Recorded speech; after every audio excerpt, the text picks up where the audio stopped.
जज़ाकुमुल्लाहु दारैन अहसन जज़ा।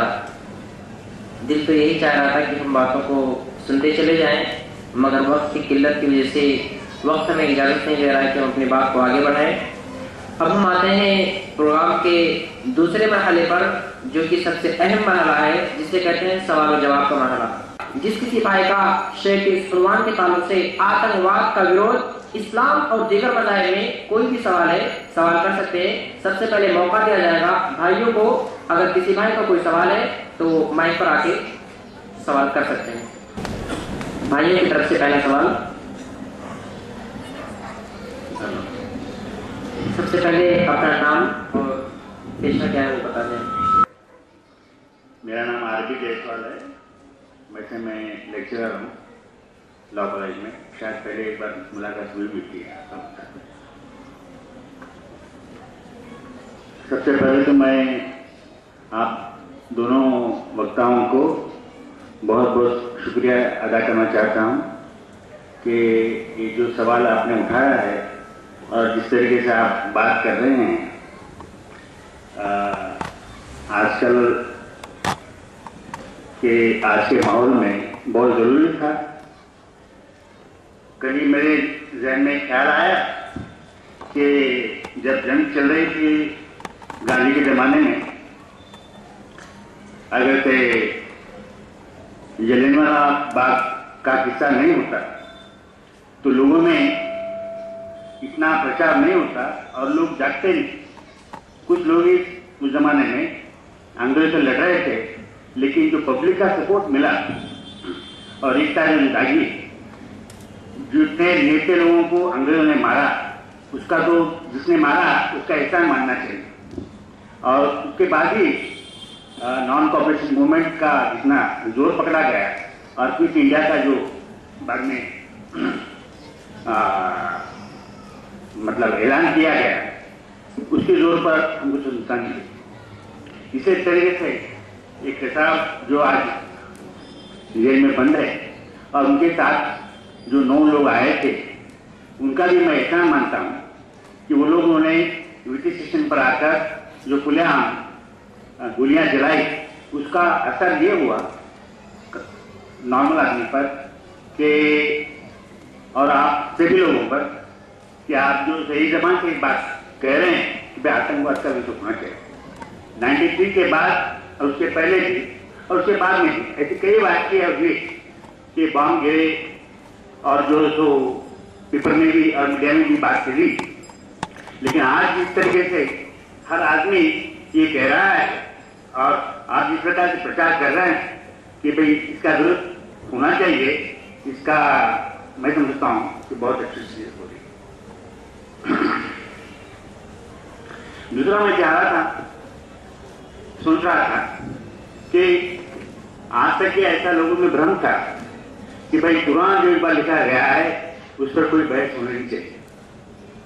लेकिन आज मैं देख रहा हूँ कि भाई कुरान के अलग अलग जो आप लोगों ने पढ़ा, उसका जो इंटरप्रिटेशन दे रहे हैं, क्योंकि मैं भी जब लॉ टीचर बना पहली बार, तो पहला लेक्चर मैंने और हमको जो दिया गया था वो मॉडर्न लॉ पे था। तो मैं जानता हूँ कि हो सकता है कि कुरान लिखा गया है मोहम्मद साहब के बाद में, उनकी जिंदा पर में तो हुआ लेकिन ये बाद में रिवोल्यूशन हुआ मेरे समझ 9th सेंचुरी में या 11th सेंचुरी में कि भाई आप जो लिखा गया है आप तो जिस पर चर्चा नहीं होनी चाहिए। लेकिन आज और उसके बाद में कई बार मीडिया में आया है और कहता गया कि भाई अभी कुरान के ऊपर कोई चर्चा नहीं, जैसा लिखा गया है उसको जैसा मौलवी लोग बोलते हैं उसी को जो तो फॉलो करो, फतवा इंक्लूडिंग फतवा।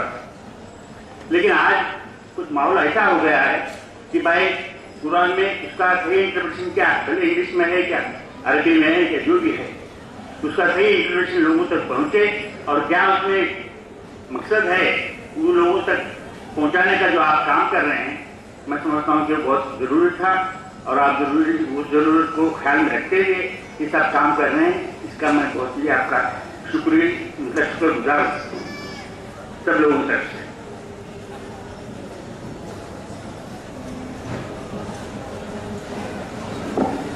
आपका सवाल था, सवाल पूछ सकते हैं।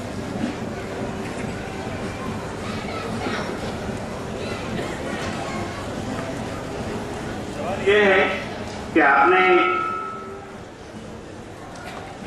मगरिब के बाद जंग जायज नहीं है, ऐसा जो पुराने टाइम पर जो चल रहा था, और सभी लोग हिंदू लोग और भी जो तो धर्म के लोग हैं इसको मानते हैं और मान के चलते हैं। लेकिन आज जो टेररिज्म की बात है, आज 15 साल या 25 साल पहली बार जो हो रहा है। अब ये जो टेररिज्म का जो उनका मैकेनिज्म है, ये तो रात में शुरू होता है आफ्टर मगरिब, तो ये छुपा युद्ध है इस प्रकार का, ओपन युद्ध है नहीं। जो भी हम समझते हैं कि भाई समझाकर बोलकर जो बात समझी नहीं जा सकती, उसको समझाने के लिए या उसको मनाने के लिए आप जो है तो ऐसे कोई चीज करते हैं जिसका असर पूरी दुनिया पर और लोगों पर होता है। तो क्या ये आपने कहा कि भाई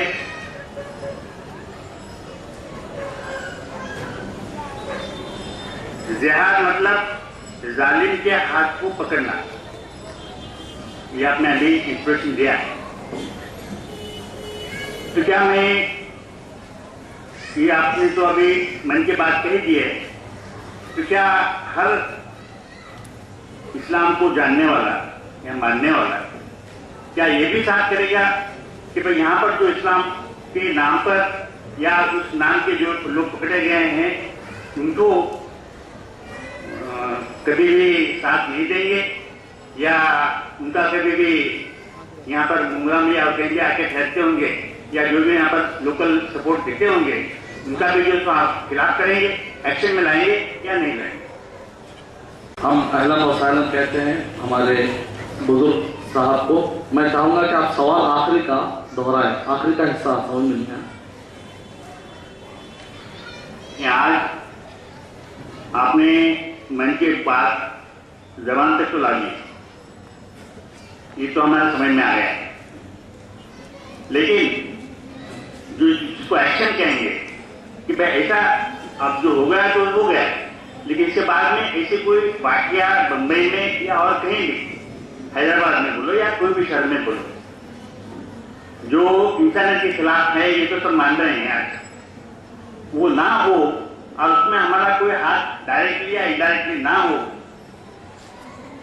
इसके लिए भी कुछ काम करेंगे, ऐसे आशा रख सकते हैं सभी लोग, ये मैं चाहना चाचा ने बहुत ही बेहतरीन सवाल किया है। पहले तो आपने मुबारकबाद दी और कहा कि आपने खुलकर प्रशंसा की, और जिन्होंने जो ऑर्गेनाइज किया है वो लोग इसके मुबारकबादी के लायक है। सबसे पहले अल्लाह सुब्हानहू व तआला का हम शुक्र अदा करते हैं कि जिसने हमारे लिए मौका दिया कि सबके दिमागों में हमारे बात डाली और सब लोग जमा हुए हैं। उसके बाद हम ऑर्गेनाइजर का भी शुक्रिया अदा करते हैं, और हम भी चाचा का शुक्रिया अदा करते हैं कि आपने भी टाइम निकाला और हमारी बातों का आपने सुना, और मुकम्मल बात आपने करने के बाद आखिरी में आपने जो अल्फाज कहे हैं कि उसके अंदर ये है कि जो मन की बात थी आपने जबान पर ला ली। ये बात मन की नहीं है मेरे भाई, ये बात कुरान मजीद की है जो मैंने जुबान पर लाई है, ये मेरे मन की बात नहीं है। मैं जो मन की बात है वो नहीं ला सकता, क्योंकि मैं मुस्लिम हूं।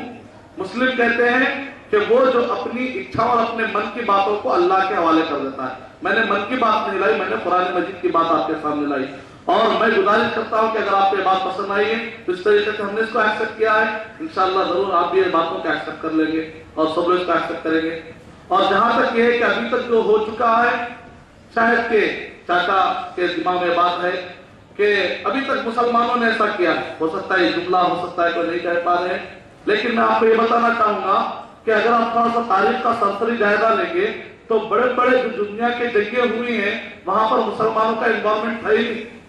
मिसाल के तौर पे अगर आप देखते हैं तो क्रूसेड वार को अगर आप ले लेंगे, इसी तरीके से 20वीं सदी के शुरुआत में जब कम्युनिज्म का इंकलाब आया तो उस वक्त पर 90 लाख लोग मारे गए, मासूम लोग मारे गए। और इसी तरीके से पहली जंग अजीम जब हुई, फर्स्ट वर्ल्ड वार जब हुई और सेकेंड वर्ल्ड वार जब हुई, और ये जंग के अंदर मैंने तकरीबन फहरिस्त आपके सामने लाई है कि आप देख रहे हैं कि ये जो फहरिस्त है इसके अंदर सिर्फ वो ममालिक